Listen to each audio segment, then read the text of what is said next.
Coming up on TekThing, do the Krack attacks mean Wi-Fi is doomed to insecurity forever, or just the smaller brands of Android phones? Digitizing negatives, Shannon's got stories. Logitech built their first new trackball in forever. We got a review, and oh yes, kids versus tech. There's a story there, and it's all coming up on TekThing. Thank you, patrons. Without your support via patreon.com/TekThing, we wouldn't be able to make the show for you each and every week.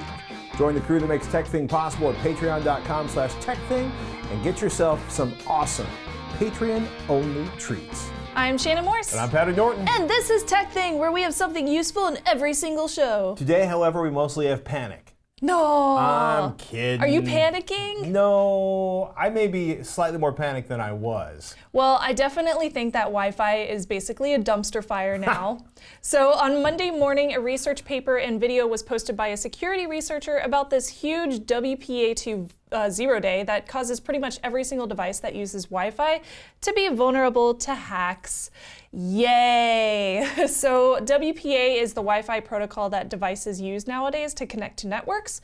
It's more secure than the older WEP. It comes in various forms. There's WPA, there's WPA2. WPA2 has an enterprise version, and so on and so forth. So Wi-Fi access points use this technique called handshakes to connect and authenticate with clients on a network. And the handshake has 4 different parts to it. I've learned all about this because we developed the Wi-Fi Pineapple. It's complicated, but if you deal with Wireshark a lot, you can learn about Shannon it. understands it. I understand it, I yeah. look at it and go, stuff happens and there's a flaw there. Yeah, and that's I was like, about as technical as I can get. They're manipulating the handshake. That totally makes sense to me. But if it doesn't complete all 4 parts of that handshake between the AP and the client, then the message gets sent over to the client again. And this new attack, which I just showed you up on the screen, it's called Krack for key reinstallation attack. It basically takes advantage of that handshake technique, and it allows an attacker to snoop on data and in some circumstances even manipulate the packets and compromise the transmission. And that's the really, really scary part.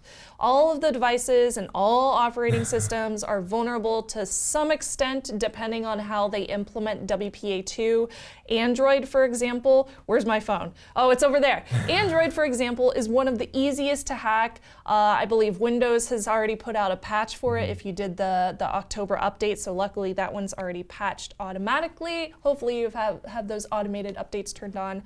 But we should probably talk about why we should not panic, because it sounds really, really scary. Yeah, and okay, so if you are government, right? If you work for secure facilities, if you are at a place where industrial espionage is a problem, something you want to avoid, you should be hammering on whoever makes your Wi-Fi equipment to make sure they have a patch as quickly as possible, and then you should make sure the patch is available for everything. Yes, I agree. So that said, it's not like I'm going to reach out with my magic hackery fingers and I'm going to manipulate Snub's mom's Wi-Fi router, right? You basically have to. Yeah, I mean, but that's what there's like dumpster fire on one level is an absolutely accurate description, because it's like, oh, wow. I feel like it's a dumpster fire because so many of my friends work at large companies, and they're the networking admins, they're the InfoSec people that have to fix the networks that they are working on, and they have to go to their CEOs and talk about this with them because their CEOs are seeing the information on like CNN or wherever. So, and of course CNN is going to be like, this is terrible news, but we shouldn't panic. Tell me about Krack, Shannon. Yeah, basically. I'm going to need a TP29/11 on that. Luckily, it only works if an attacker is within your Wi-Fi range. So anyone on the web can't just like attack you through your computer, just local attackers, which shrug. Also, you can bypass the flaw by just using wired networks or LTE or mobile data instead. So if you just simply not use wireless, then you're going to be safe from this Krack attack. And I realize Krack attack is basically saying attack twice. Don't worry about it in the comments. Please. And it's basically a collection of attacks. And as Shannon mentioned, Windows, those clever people at Microsoft, stealth rolled out the patch for this on Windows, basically on the October 10th update, Right. which of course has led to entire subsections of security blogs debating whether or not it's okay for them to fix something before everybody knows it's broken. I'm going to say yes. Yes. But I run Windows. They're the iOS/tvOS/Mac OS. Those are all in beta and being tested and getting ready to roll out. Linux patches have been written and are being rolled into distros. And here's the thing to think about. There's more to panic about. Shannon's going to tell you about that. But Yeah.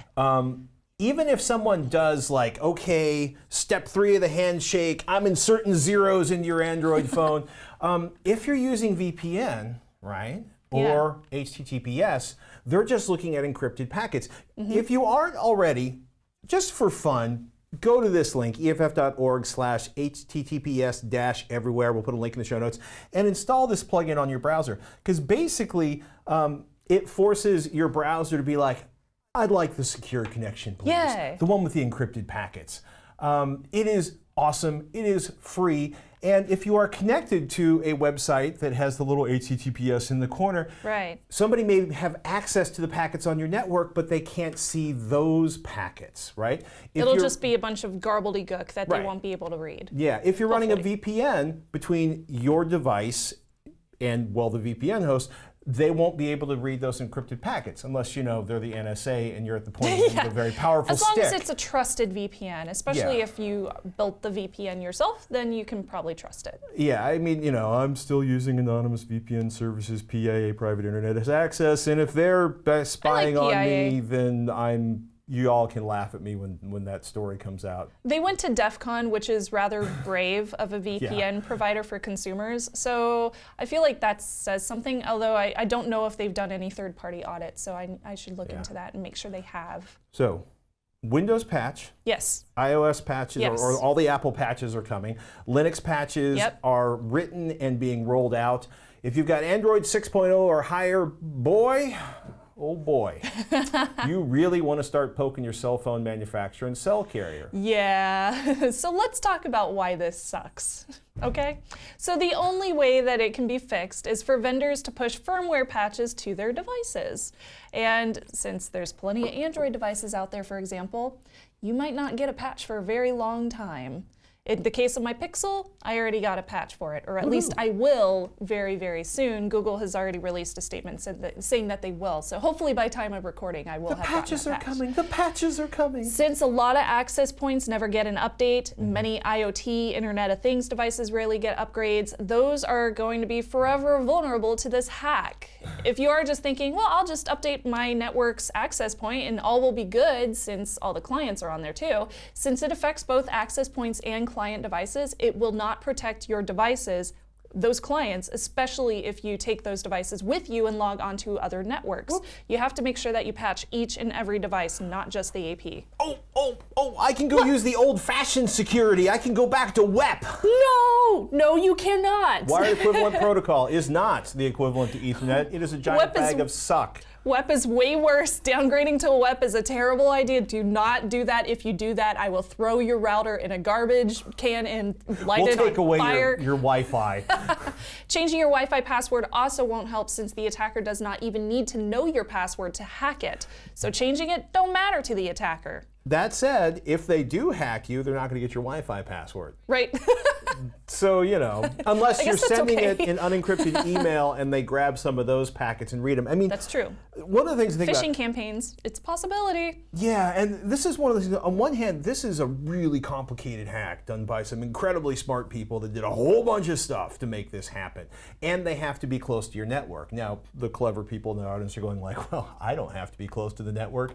I just have to get a device or a powerful antenna to snort from I the can network. use a Yagi, yeah. Yeah. I mean, that's possible, but It is. having somebody target you and have the correct GPS coordinates Right. and the location info and not have any obstacles or obstructions, like, I feel like that's not necessarily going to happen, so proximity is a big thing. If you're in a hotel, that's proximity. Yeah, so. if you're in a hotel, you should be using a VPN anyway. Or so how can you keep yourself safe? As soon as an update is available for your operating system, for your device, update it immediately. Windows, like we said, already pushed an update. Use HTTPS everywhere, just like Patrick said, and other encryption techniques while on Wi-Fi, like SSH, for example.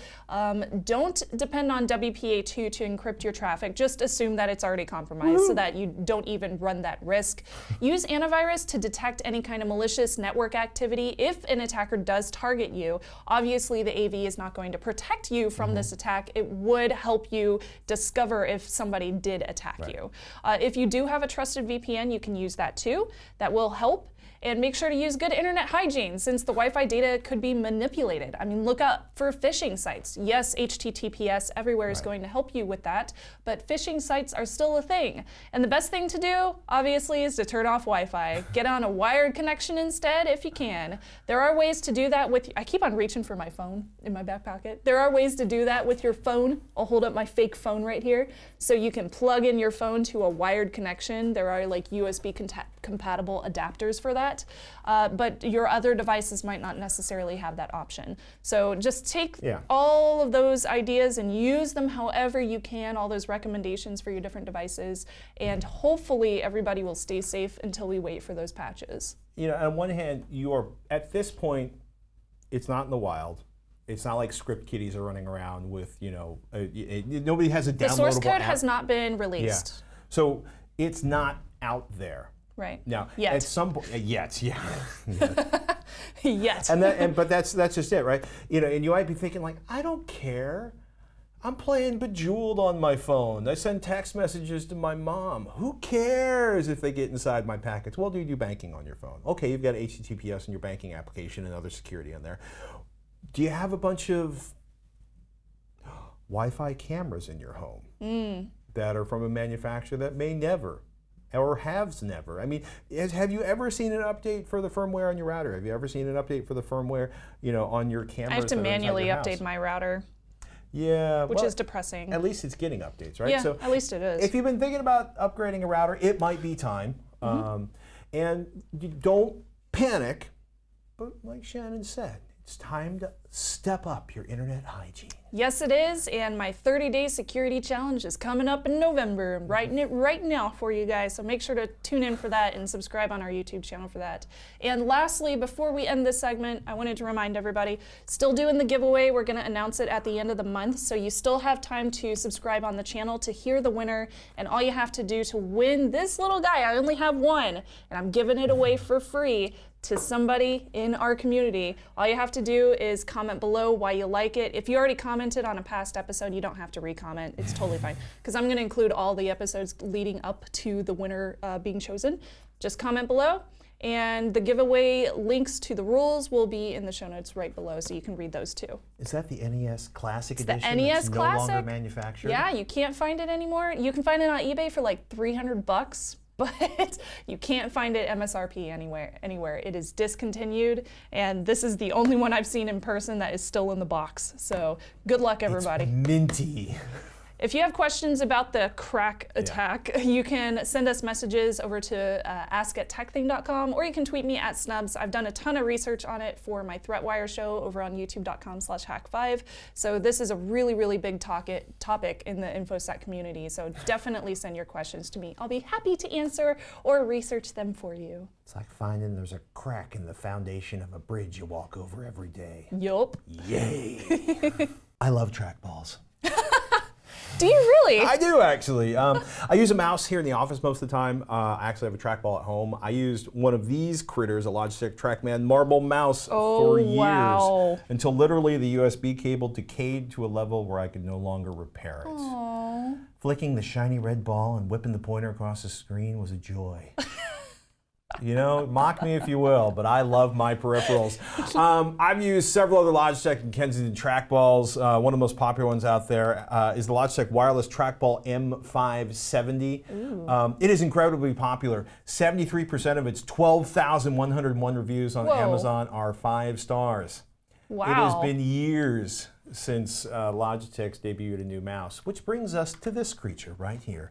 Logitech's MX Ergo wireless trackball. They made a new trackball They mouse? made a new trackball mouse, or a thumball mouse, but I just feel weird saying thumball, so I'll just call it a trackball. I haven't seen one of these for so long. You're so true. You've never seen my computer at my house. Whoa. Well, I actually even have one of the very first like plastic. I actually have one of the very first Kensington trackballs because you could actually fit. It was we discovered they brought one by and they left it, and it was one of the very first mock-ups. It didn't have like the actual final paint on it or anything, and it turns out like a 9-ball or 8-ball would fit into it. I ran that thing for years. Oh my gosh, that's so funny. So the MX Ergo, there's no shiny red or blue ball. It's shades of gunmetal gray with what feels like a steel base. And it's actually a magnetic base. We'll explain why in a second. But it's got some compensations. First up, it's got 2 angles. You can actually run it, if I can put it back on, which hasn't been a problem before.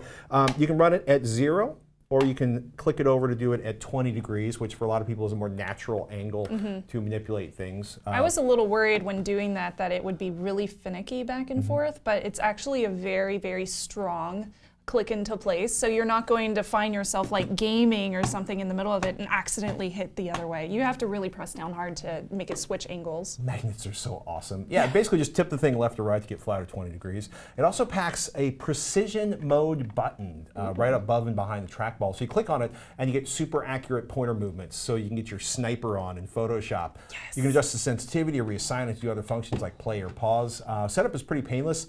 It's the Logitech Options application. You've seen us show this off recently with a keyboard review. Yes. And well, it's kind of crazy, right? So you can go and they have forward and back buttons.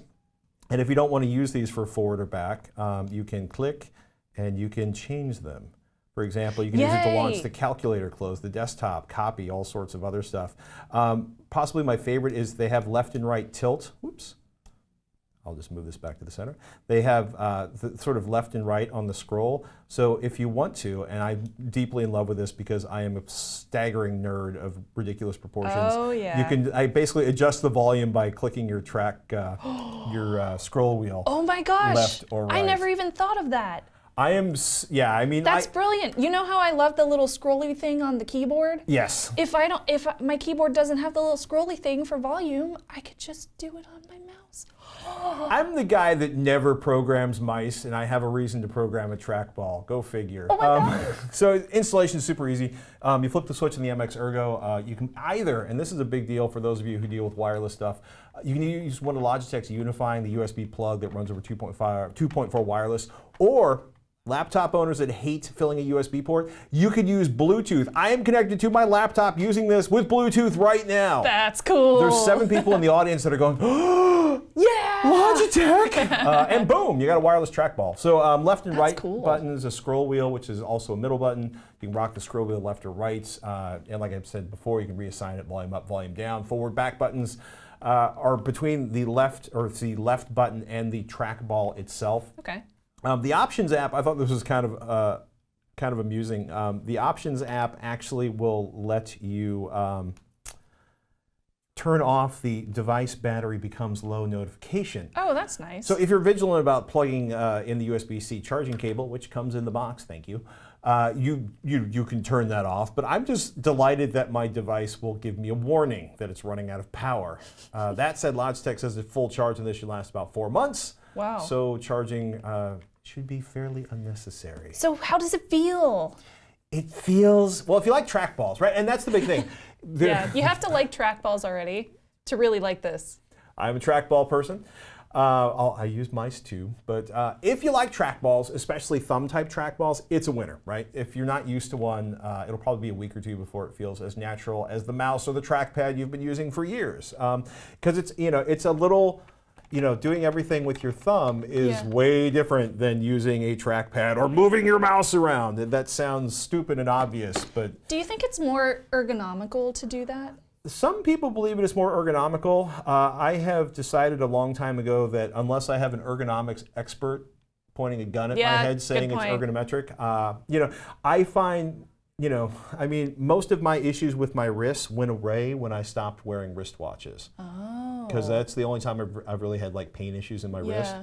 Or if I've been assembling IKEA furniture for 3 days. Yeah. I think that's probably more about posture. or lack so thereof. that your hand's at the right angle. Well, and again, you know, so instead of mashing your wrist down, right, 20 degrees is like the angle. All yeah, the, you know, it's a lot more normal that way. It's a thing. You know, your mileage may vary. If you have issues with a mice, if you have an issue with mice, something like this is an option. It's way different from a marble mouse, which I always use my index finger to flick around. But it's very, very similar to the Logitech wireless trackball M570, which is insanely popular in the trackball community, if there is a trackball community. I guess the people that like trackballs constitute a community of which I am one. I really like to flip to the 20-degree angle. The Bluetooth option, and that this MX Ergo feels denser and more solid. I would go so far as to say luxurious, if you can say that about a mouse. You know, which makes sense. You know, the MX Ergo sells for 4 times as much as the wireless M570, so it better feel frickin' luxurious. Thumbs up. Thumbs up. Okay, all right. I should quantify this. Definitely a thumbs up if you're a thumb trackball user that's got a few 100,000 miles on your, you know, vintage M570. I like the 20-degree angle a lot. The precision button isn't something I'd use much outside of games because my Photoshop foo is weak and I don't spend a lot of time like going click on a pixel. Yeah. There was a time when I did that, but then I realized I can write and my Photoshop foo sucks. But like I said before, I might actually program some buttons on this, which is just not something I normally do, so I'm kind of excited. Not inexpensive, but it feels really, really good. The battery life is excellent. They basically even give you instructions on how to recycle the battery separately from the device, should you manage to kill it, wear it out, or move on from it. That's nice. It is $99.99, and it is available now. It's comparable to some of the gaming mice that I've used, in price that is. Yeah. Obviously not in style. I mean, I think I got 6 years out of my first trackball. Wow. So, it's, you know what I mean? Like, pennies for days, pennies per day. Do you have some thoughts to share about trackballs, mice, or the creeping sensation that nothing in tech will ever be secure again? I totally know how you feel. Email ask@tekthing.com, tweet @PatrickNorton, or @Snubs. If you become a TekThing patron, you get your name on our wall of thanks. You can get listed in the show. We even do monthly hangouts with folks in the $10 and up tiers. More patron treats are coming, like our next build video. And hey, we've said it before, I'll say it again. We love your questions, even if you aren't a patron. Email ask@tekthing.com. And if you hate email, tweet @TekThing, @Snubs, or @PatrickNorton. And hey, if you could spare a moment or two to give our video the thumbs up on YouTube, like our Facebook page, or tell a friend about the show, we'd be grateful. And as always, patreon.com/TekThing is your way to help keep the show ad-free and get your eyes and ears on special content that only goes out to our patrons. Patreon.com/TekThing. Thank you so much for supporting TekThing and Shannon and me, no matter how you do it. Several months ago on the show, I had talked about how I had a ton of negatives to get digitized, and I asked for recommendations for the best company to do them. Well, some of my friends recommended that I just scan them myself, but that seemed like a really daunting task and would probably be a little bit expensive too. So I'm having my Brad Pitt in Seven moment, and I just want to go, what's in the box? What's in the box? Is that 3,000 photographic negatives? Yep. Yes, it is. 3,000 of them. That might be why Shannon was feeling the task was a little daunting. Yeah. So I was looking through all these and I was like, I really don't want to do this myself. It's just way too much work. It's just not 10 something a day I and wanted you'll be to done do. in less than a year. No thank you. So I looked into companies that specialize in this kind of work, and I found this article by the Wirecutter especially useful. Wirecutter, you guys are amazing. Thank you so much for your hard work.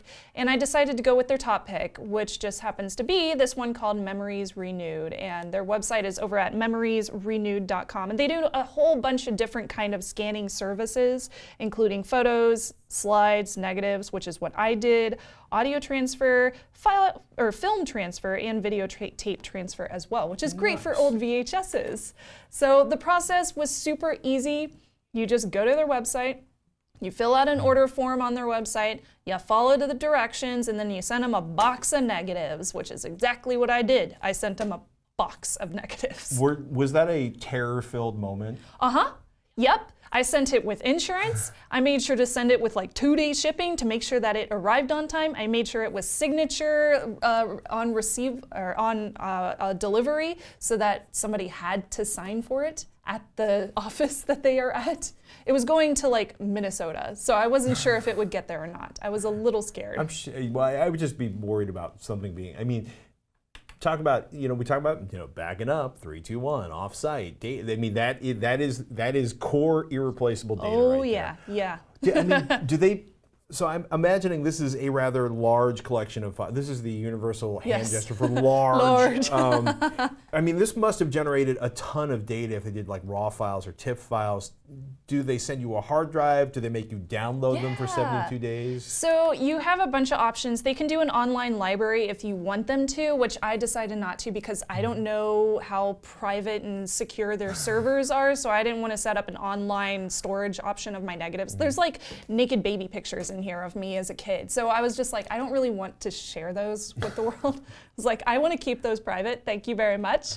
You sent them to a stranger to scan. You do have the option of sending them a flash drive or a hard drive for them to stick all the digitized photos on. I was not sure how much storage I would need, so I just got a 2 terabyte hard drive and I sent them that in the box all together in one thing. And then I also put my address on a sticker on here and my address on a sticker on here.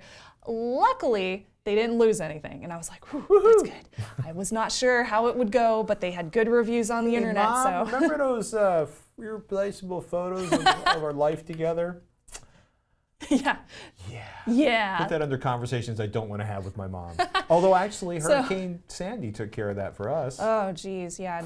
Hurricanes. So luckily my mom kept all of these negative slips intact with the number of negatives, the dates, and the descriptions on the front of each one. Yeah, she was like super organized. So Shannon missing first bottom tooth to Easter Sunday, March 31st of 1991. 24 pics in order. Yeah, 24 pics in order. Like crazy information that she kept on here. Awesome information. Nuts.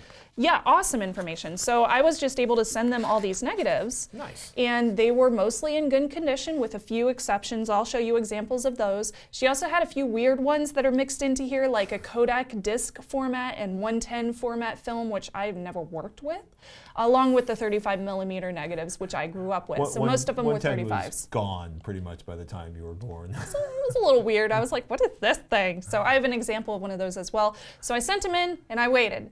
And then I waited some more. And then I waited some more.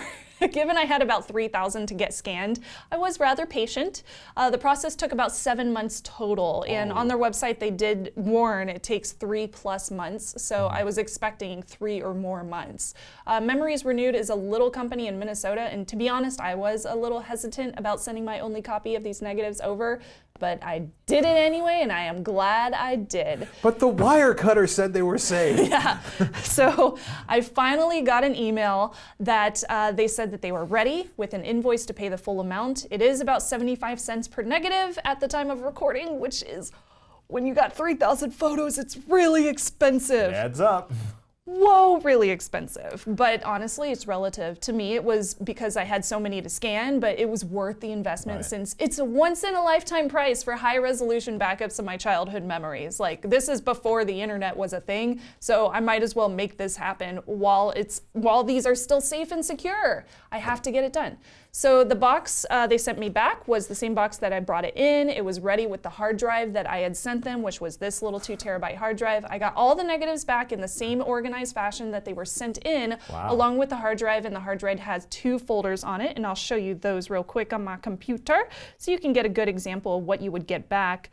Basically, I got 2 large folders. One was TIFF and one was JPEG. The TIFFs are really great for being lossless, kind of like raw format photos that you get with digital photography these days.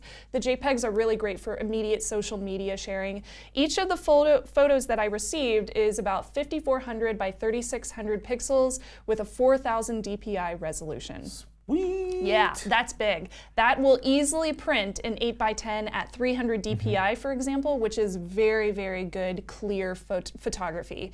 Each photo was manually cleaned up to the best of their abilities and organized into folders so that I didn't have to go back through them and try to figure out where all my pictures were and what dates they were from, for example. So I have some photos on here that I can show you, and this is a little weird to show my childhood I was about to say, photos. that's really awesome. I mean, because they took care with everything. They did. You got it back. And they didn't. Yeah. It's not like you didn't tell them like, I'm Shannon. No, Hack 5 no, and I was TekThing. just like, I'm a nobody. I'm just another one of your customers. Like, just another number for you. Just send them to you, and I receive them back, and hopefully it goes well, so I can talk about it on my show. That hair. So they have no clue I'm doing this review. Sorry, guys.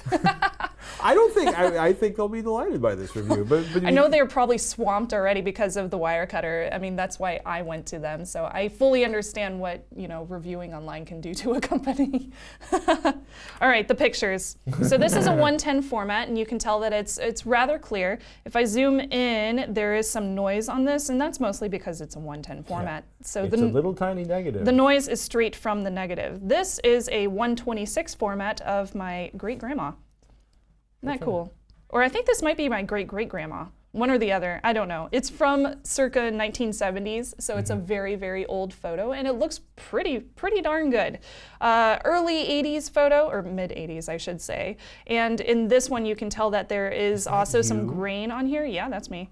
That's my little fat, I don't know about chubby this, baby chick. I don't know about this water thing, Ma. Oh, I was not too sure about it, but you can see like even the water is very clear, and it looks really good.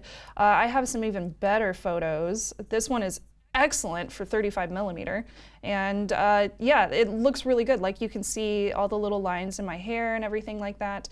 If I go to the next photo, this one is probably my favorite for showing like how well it picked up detail. Like look at, you can see the knitting in this shirt that I'm wearing. Like you can see the little baby hairs on my face. It's insane how well this came out. Like you can see my irises. It's just nuts. I saw this photo and I was just like completely floored at how well it came out. It looks like a digital photography picture. I mean, but that's also, I mean, that's why 35 millimeter was the standard. Yeah. I mean, and it looks fantastic digitized. It can be frustrating if you had somebody that spent like, I want to say the 80s using like Kodak disc cameras or 110 cameras, then you have such a much smaller negative, especially the disc cameras. The negatives are They're so little. It was really weird looking at those negatives compared to the 35 millimeter film. And you don't get this same kind of quality when you scan a photo that was done at Walmart or Target back in the day, like you would if you scan the negative with a professional hardware technology. So you get a much better quality picture if you go straight back to the negatives than you do from scanning those pictures. And I think, is that it? I think that was the last photo I had to share. Oh no, I do have a landscape picture. So a landscape. If you do want to see a couple of bad photos, this is Denali, I believe, in Alaska. That's me on a computer. This is one where the negative took a bad photo and they weren't able to clear up that noise, all those little, I guess you would call them like frames of light that you can see in the negative. It looks like it's burned in. Yeah, it looks like it's burned in. So that is straight from the negative. They didn't color correct that. It's all about the cropping and the Photoshop. Yeah, this photo is a rather green photo, which also, and you can tell that there's some damage from it, like this little spot at the top, that's straight from the negative. So there is a little bit of damage that they weren't able to clean up on these pictures. You can tell from this one that it's a very white photo from all of the snow in the background. That's but there's me, still detail that little in face. There Is still detail on here, like near my aunt's face, there's tons of detail in the snow around her. So it still comes out very well. And that's just happy Halloween, guys. And that's it. So you can definitely see that if you have some damage to your negatives, they're not going to be able to fix everything. Right. But they do the best that they can with fixing any kind of like, screw ups on the edges or anything like that. I'm going to hazard a guess here that you have a large thumbs up for this process. Absolutely, yes. It was well worth the money. It was very expensive, but that's why I have a credit card. And I am so happy that I got this done. Like my mom, this is a gift from my mom. I'm sending her a flash drive with all of these photos. In total, they took up about 120 gigs of data for the TIFFs and the JPEGs total. The JPEGs were only like 10 gigs by themselves, so not a lot of storage for 3,000 photos. But my mom is like so happy. She's going to be able to keep these forever and not have to worry about this one box being the only versions that we have of these. Well worth the price. Highly recommend Memories Renewed. I was really, really happy with them, and even though it took a long time, I'm definitely going to go back to them if I find any more negatives in my mom's house, which I'm sure I will. Let me know what you guys think, and if there's any other ways that you have found to scan negatives, make sure to comment below on those, or you can send them over to ask@tekthing.com. We got a tweet from Knight Rider 21 who says, @Patrick Norton just got a pair of ELAC Debut V6. Ideas on stopping my child from stuffing them with toys through the base port? Oh. Oh boy. Oh, that sounds scary. Yeah, well, it kind of is scary. These are the, I don't know if you can kind of see it, but there's a hole in the speaker, and it's put there intentionally because it's for the bass. That's about as oversimplifying as I can get. And does it go all the way through? Basically, you can stuff things inside the speaker. And then you have to disassemble the speaker to get them out. Because if you're really lucky, they put something like metallic or marbly or toyish. You know, it's never a... And then you can hear it at least. Yeah, then you can hear it rattling inside. Like, every time the bass drops, man. That's funny. Yeah, it's funny at a distance. It is funny at a distance. You know, I've been really lucky with children and technology, and I bring this out as somebody who started disassembling things as a very small child. I disassembled the pocket watch that my great-grandfather gave my father, and I still think it's a miracle that I made it to the age of 5. So thank you, Dad. I appreciate you not killing me for doing something incredibly stupid when I was a child. I think about that a lot when my children occasionally get creative with their explorations of hardware and technology. In any case, I've been really lucky. Outside of my oldest son stuffing pennies into the CD tray of our Subaru until the radio died, thanks. And the giant intake vent for the heater that takes up a big chunk of our floor, like basically the return vent. We have like this old-fashioned return vent. You know, the nice thing about that one is when we had the heating redone, there's this large sort of curve that captures toys. Oh and no! Cheerios. No, it's good. It's good. You know. Can you reach them? The toys are reachable. Oh, good. Okay. However, putting a filter, putting a filter underneath that grate, stop the toys from making it down to the bed, so I don't have to pull things apart and, you know, reach down there. That's good. I had a friend discover a staggering amount of kid detritus, that's what I'm calling it, inside of his PC.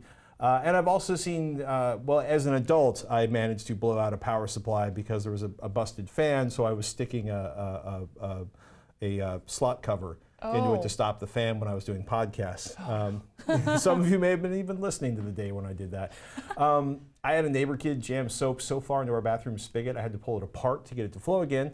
And then possibly that child or another one of the neighborhood kids whacked the aluminum woofer in my ELAC Unifies with a toy so hard he put 4 dents into it. Oh no. So that particular child's not allowed in the house anymore, and the grills are now, they go back on the speakers when children are around. But the thing is, in your case, Knight Rider, you probably can't stop, you know, you probably just don't feel right about not ever letting your kids in the house again. You know, it's just, people call the neighbors, call the cops, it just gets awkward. You know, I would suggest, you know, if they're at an age where they're not going to listen, or you know, the cave in the back of the speaker is just entirely too compelling for them to not, or if your kids have a history of doing this, I would say like screen and gaffer's tape, or in hardware stores they sell flat galvanized vent screens. You want the ones with sort of the biggest amount of space in between there. In theory, you might hear some whistling on some versions of this if you're very unlucky.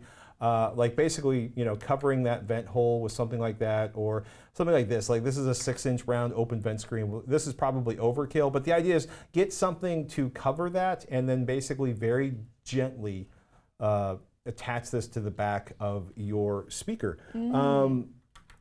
Epoxy if you're crazy, screws if you're not so crazy. It probably won't impact the sound. Okay. That said, if you've got ideas on how to keep the children from killing the tech, email ask@tekthing.com with your ideas or your horror stories. We'll share them and go through a process of catharsis together. Oh, that's so good. I can tell you have plenty of stories. Actually, probably a lot fewer than my parents had. Well, I think that wraps it up for today. Remember, ladies and gentlemen, once in a while, put down the phone, step away from the screen, close the laptop, and do something analog, like Jay who writes, you mentioned Fleet Week recently, and you and Shannon both mentioned the San Diego Naval Base. If you ever get a chance to come to LA, stop by and pay tribute to the grand old lady, our very own U.S.S. Iowa BB-61. The first ship of her line, the Iowa class is arguably the world's last class of truly actionable battleships ever built, and she's seen a lot in her time, from World War II to transporting President Roosevelt and being especially outfitted with a bathtub for that trip, to Korea, to Vietnam, to Beirut, to Iraq. She's an absolute beauty, and her 16-inch guns are just epic. When I visited her in early summer, we were treated to a flyover by 3 World War II naval planes and a firing of her 5-inch guns twice. Let's just say loud is an understatement. That cannot be stressed enough. Proof they give you earplugs when you buy your entry ticket and warn everyone beforehand. Nice. It makes you wonder at just how easily the main guns might rattle the fillings right out of your teeth if they ever fired those babies. He also sent this video with the email, and he says, PPS for Shannon, Iowa's first official and decorated mascot, Vicky. Pics are attached. Thanks for all you do, from JB. And yes, he did send some photos of the adorable dog, which I absolutely love. He's so cute. So I think that's about it, right? now I'm You like, pulling up some battle guns? well, this is, yeah, here it is. This is the U.S.S. Iowa's, the big guns. Oh boy. This must have been absolutely terrifying to, well, you know, in terms of, you can see the blast radius around here. Whoa, Yeah. that's cool. Yeah, those are just, yeah. That's amazing. You like to blow stuff up? Woo! Who doesn't? Thank you so much, Jay. And if anybody else has an analog pic that they would like to send us, send it over to ask@tekthing.com and put in the subject analog so that we can see it. Please. That's it for today. I'm Patrick Norton. I'm Shannon Morse. We'll see you next week on TekThing.